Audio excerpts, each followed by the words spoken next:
Here's what's coming up on the world today. U.S. President Joe Biden is in Northern Ireland to mark the 25th anniversary of the Good Friday Peace Agreement. Hello and welcome to The World Today on Channels Television. I'm Anne Mwawadu. We begin in the United States, where President Joe Biden is in Belfast for a three-day visit to Northern Ireland. He's set to mark the 25th anniversary of Northern Ireland's 1998 peace deal, also known as Good Friday Agreement, that helped end 30 years of violent conflict that left more than 3,500 people dead. The White House hailed tremendous progress since it was signed in 1998. His trip will also seek to support the contentious trade deal between the UK and the European Union, known as the Windsor Framework, reached in the wake of Brexit. But Mr. Biden's trip is overshadowed by the fact that Northern Ireland's power-sharing government is not functioning.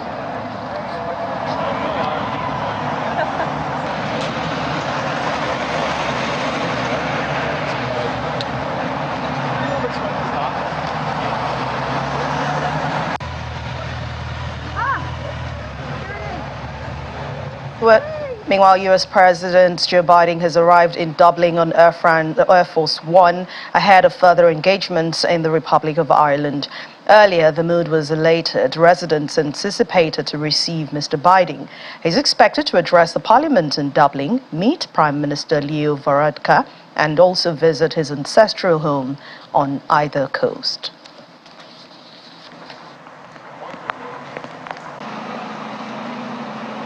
I think he's very welcome. I'm sure he has his own political motives, but that being said, he has always maintained his Irish connections, and that's important, particularly at the anniversary of the Belfast Agreement. I think it will add more impetus and people will gain confidence from the visit. Unfortunately, the weather isn't as good as it might be. It's great for the Irish people coming over and showing respect to the Irish people, and I don't know, what else could you say? Brilliant for the country, and that's all I can say, that's all I can think of. Yeah, it's all very positive. Just we wouldn't think that there's anything going on walking around here today. But yeah, I'm a fan, and yeah, he's welcome. Well, Mr. Biden has asked Northern Irish political leaders to restore their power-sharing government with a promise that scores of major U.S. corporations are ready to invest in the region. British Prime Minister Rishi Sunak also met with U.S. President Joe Biden. Mr. Sunak spoke about Mr. Biden's incredible economic opportunities for Northern Ireland and described both countries as very close partners.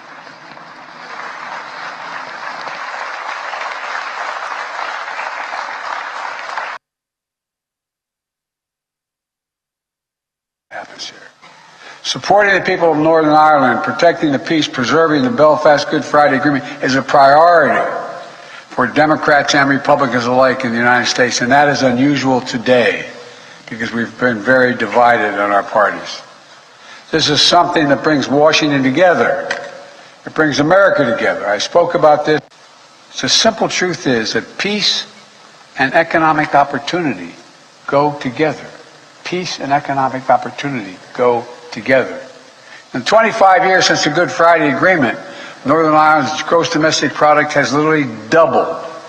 And I predict to you, if things continue to move in the right direction, it will more than triple. There are scores of major American corporations wanting to come here, wanting to invest. Many have already made homes in Northern Ireland, employing over 30,000 people. Today, Northern Ireland is a churn of creativity, art, poetry, theater. Some of our favorite television shows, the movies are filmed here.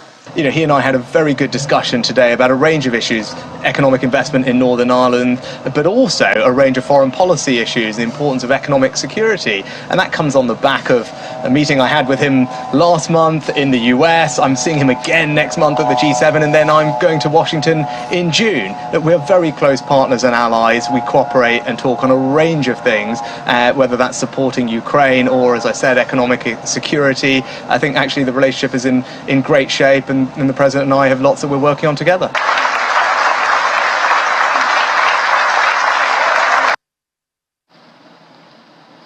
Well, our London correspondent Juliana Olainka joins me now. Hello, Juliana, and good to see you. Nice to see you, Anne. Yeah, U.S. President Joe Biden is in Northern Ireland, as we know, and it's the first by a U.S. president in 10 years. What's his presidential itinerary looking like? And does he have a history of friendship with Ireland or even an Irish root? Why is the trip so important to him?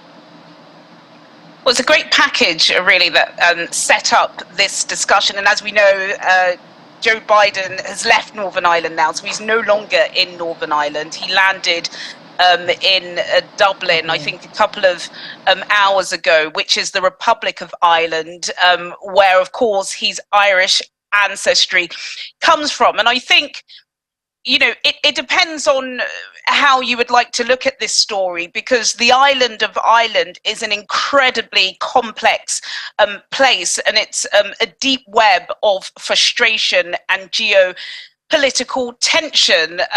So I think before Joe Biden arrived last night, Downing Street and the White House were really playing up this event, seeing it as, of course, Britain's closest ally coming to the United Kingdom shores to commemorate a really significant time in history, 1998, the signing of the peace accord, otherwise known as the Good Friday Agreement, brokered by US President Bill Clinton, as well as Sir Tony Blair, who was the Prime Minister at the time. This ended decades of what was known as the Troubles, where over 3,500 people were killed, 40,000 injured, and it did appear as if peace was stabilized. Since then, so much has happened, the main thing being Brexit and the fact that the United Kingdom is no longer part of Europe.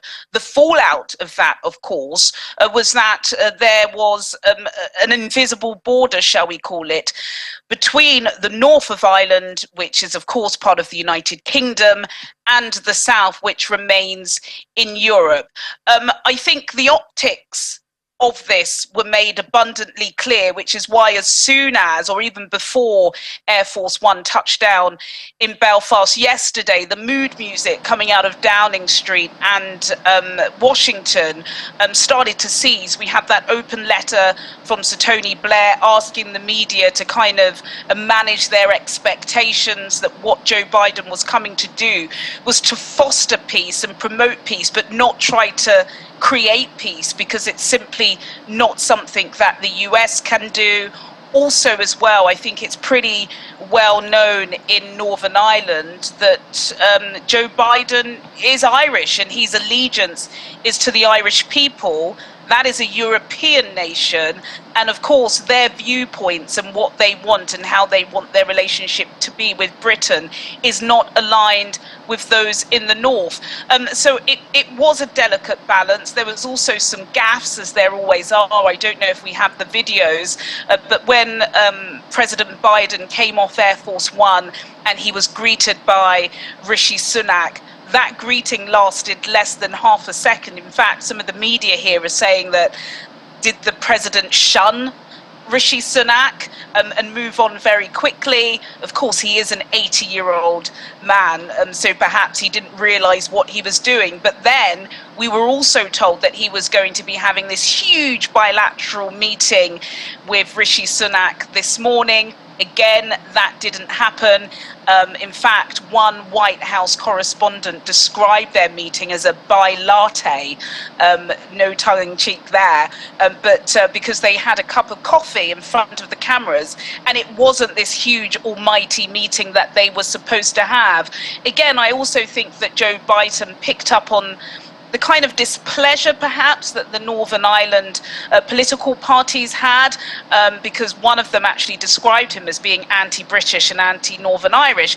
And he did say in the statement he delivered at Ulster University that he also has British ancestry, because his middle name, Robinette, is also British. So it's a very complex and complicated web here, Anne, when it comes to this visit. I think those in Ireland, in the Republic, he met Leo Varadkar, who's the Irish Taoiseach. He'll later meet the Irish President, Michael Higgins. I think they're going to be exceptionally receptive of Joe Biden. I'm not sure the same can be said about his whistle-stop visit to the north, who are not as closely aligned with him. Well, talking about complex, Juliana, I mean, Northern Ireland's Democratic Unionist Party, that's the DUP, has said that Mr. Biden's visit will not pressure it to end its protest at post-Brexit trade rules. Are there deep concerns about how Brexit may affect the Good Friday Agreement? Oh, absolutely. And I think that's one of the reasons why, Brexit is just so toxic and polarizing. No matter how you voted in 2016, it was always about the Irish Protocol. Again, this is pretty much a geography lesson, but anybody that knows the map of Britain, where it has that long thing here and Ireland here, it's this line down the middle, which is the Irish Sea. That has caused so much headache. And, Boris Johnson decided to put a border down the Irish Sea to avoid there being a border on the island of Ireland, because it's that border on the island of Ireland that causes so much friction and tension. But then by putting down the line and the border in the Irish Sea, those in the north felt like they were betrayed, which is exactly the reason why they are not sitting in Parliament at the moment. Now, Rishi Sunak thought that he was going to be clever enough to try and resolve this, which is where the Windsor framework was in place, to remove the checks down the middle to only items that are incredibly important. But it still was not enough to appease the Democratic Unionists Party. And it's also put up the noses of those in the Brexiteer gang of the Conservative Party, led by Liz Truss and Boris Johnson. Joe Biden did praise the Windsor framework. He said that Rishi Sunak had done a good job into trying resolving these issues and making things better. But, anybody who has gone through a divorce knows just how difficult and dark those days can be. And that's exactly what's going on with Britain's divorce from the rest of Europe. It is difficult and complicated. And, nothing spells more complicated than the island of Ireland, which I think the White House are quickly realizing is going to be very, very difficult for Joe Biden over the next couple of days. All right, Juliana, let's shift gears now away from Joe Biden's visit to Northern Ireland. Workers strike in the UK for medical workers. Junior doctors already began a 4-day strike yesterday over pay. Is there any development on that as we speak? Well, yes, as you said, junior doctors, in fact, 45,000 of them are on the second day of a 4-day strike. This follows 3 days of striking yesterday. This is the most disruptive industrial action in NHS history. Again, very similar issues that they have, other workers have had. So they're not happy with their pay, work or conditions. I think the only issue that the junior doctors union bosses are having is that their pay demands are seen as absolutely ridiculous. I think they've been asking for a 35% pay rise. And we heard yesterday from Steve Barclay, the health minister, that absolutely not, that the government are not even going to sit around the table with these union bosses if they do not drop that 35% pay deal. And we actually have heard from some of the union bosses' representatives, and I believe they just gave an interview to BBC Radio 4, and they said, look, we are going to drop that, that we do want to negotiate, that they think it's been misconstrued. And I think these doctors, not just doctors, but a lot of those who are striking are starting to realise that the public support is waning. Just to give you an example, the 3-day junior doctor strike last month, Anne, 195,000 hospital appointments were cancelled.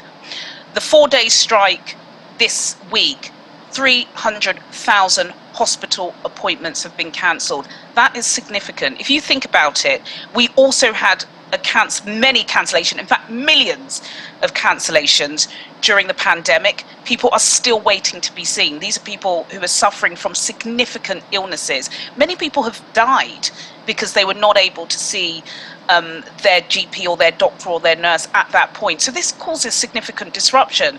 And I think it's easy to kind of wave your your flag and say, good for you, go on and do it. But if you're somebody whose mother has cancer, or you were waiting for a brain tumor operation or a heart operation, you were waiting 8 months and you were told that you couldn't do it because your doctor is going on strike and you have to wait another 6 months. Some people don't have that long to live. So it's really difficult. It depends on the side of the argument. Some people like, Rishi Sunak, give them the money they want, where others are like, pull up your bootstraps. You're not going to get 35%. We're all struggling with this. Get back to work.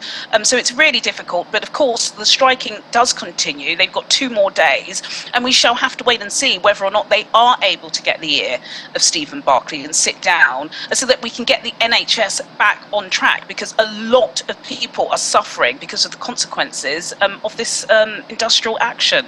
All right, I hope things can balance out and also consider those suffering in all of this. Thank you very much, Julianne Olayinka, for your time as always on The World Today. Thank you, Anne. Into other stories now, the United States, Panama and Colombia have all agreed to launch a 2-month campaign to tackle undocumented immigration through the jungle region separating Colombia and Panama, known as the Darien Gap. The 3 governments said in a joint statement that the campaign aims to end the illicit movement of people and goods through that region and open other pathways for people to migrate. The meeting was hosted by Panama Foreign Minister Janina Tawani and attended by the Colombian counterpart Alvaro Levia and the U.S. Secretary of Homeland Security Alejandro Mayorkas in Panama City. A new weather record has hit in Phoenix, with the temperature reaching 37 degrees Celsius just after 4 p.m. local time on Tuesday. Well, that's according to the National Weather Service, the NWS. The previous highest temperature recorded on the same day was 98 degrees, and that happened in 1989. Arizona State climatologist and faculty of Arizona State University, Dr. Ariane Sefel, says the state is currently a shoulder season before transitioning officially into the summer. Scientists have concluded that the world is becoming warmer due to human-caused climate change, fueling extreme drought, storms, and wildfires around the globe. Oh, I'm just sitting right here because my boyfriend went walking up the mountain. Normally I go with him, but it's too hot today, so I'm just going to sit right here and wait until he gets down there, and then we'll walk back home. It's too hot. What we're expecting right now is to transition into our warmer temperatures. So we're in what's called a shoulder season, where we're going from winter into summer, and we get these kind of ups and downs that get really hot temperatures, and then what we're expecting later this week is to kind of cool off a little bit more. And so that'll transition us into summer.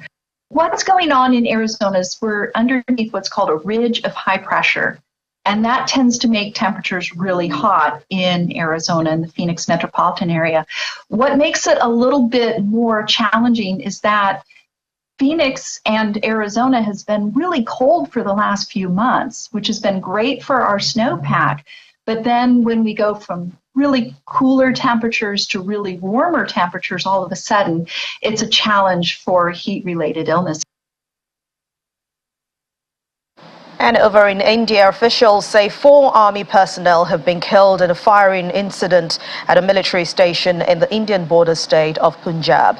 However, the Indian police say that the shooting incident was not a terror attack, while authorities continue to search for the shooters. An unknown number of shooters were at large at the Bathinda military station and had ammunition in them.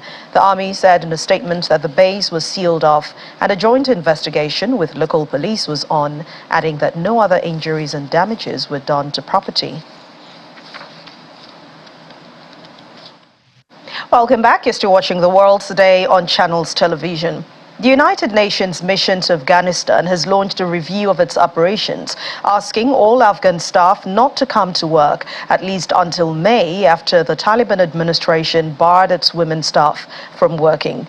The United Nations said last week that the Taliban, who swept to power in 2021, had communicated that Afghan women will not be able to work for the global organization. However, Taliban officials have not commented on that order.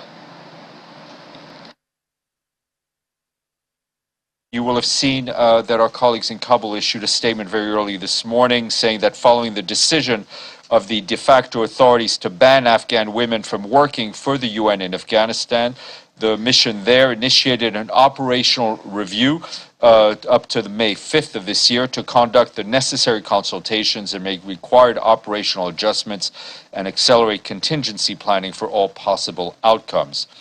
UN national personnel, both women and men, have been instructed not to report to UN offices, with only limited or calibrated exceptions made for critical tasks. But they will be working from home and continue to be paid. The mission said any negative consequences on this crisis for the Afghan people will be the responsibility of the de facto authorities. And just to confirm that we will maintain principled and constructive engagement with all possible levels of the Taliban de facto authorities as mandated by the Security Council. Chile's Congress has passed a hard-fought bill to gradually cut the work week to 40 hours from 45 hours, a legislative victory for President Gabriel Boric amid flattering popularity. He took office last year, pledging an ambitious agenda for social and economic reforms that has suffered several setbacks, including voters rejecting a progressive new constitution and legislative defeat for the key tax bill. But the work week law, which now admits Boric's signature, constitutes a small victory for an administration that has been trying to shift the country away from its free market constitution. The new law mandates one less hour a week of work per year until the work week reaches 40 hours, bringing Chile to in line with most industrialized nations. The bill, which had been overwhelmingly supported with 127 votes in favor and just 14 against it, is coming at a time when countries around the world like Britain and Spain are experimenting with reducing weekly work hours further.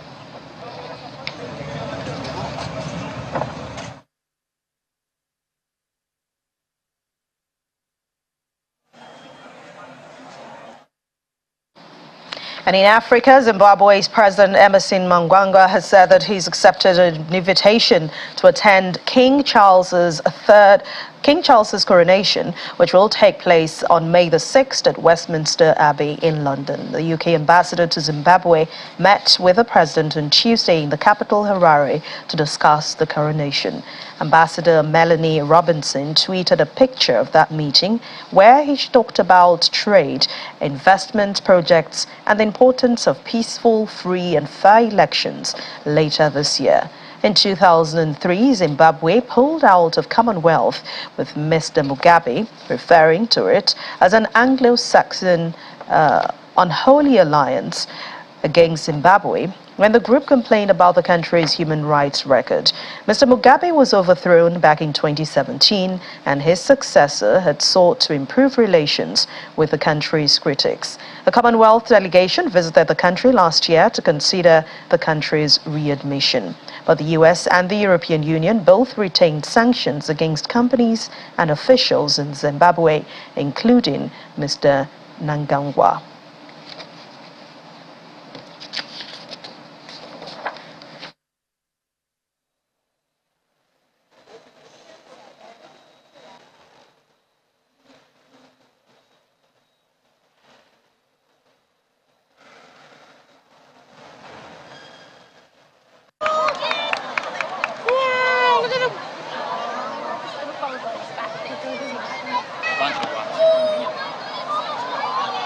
One, 2, 3, 4, 5, 6, 7, 8, 9, 10, 11.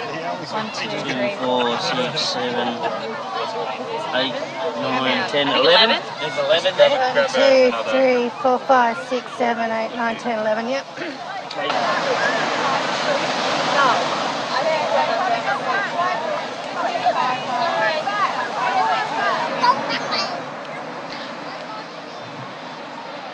And finally on the program, Australia's wildlife officials have released a bale of endangered baby loggerhead turtles back into the wild in Sydney, following what they have described as an epic egg rescue. Local media say the nest of 130 eggs were excavated from Shelley Beach in March after temperatures plunged and then brought Taronga Zoo's Wildlife Hospital for incubation as a team monitored their progress. Taronga Zoo, Sydney, said in a social media post that being able to release them back into the wild was an enormous group effort that saw several wildlife and animal rescue organizations team up to help release the hatchlings.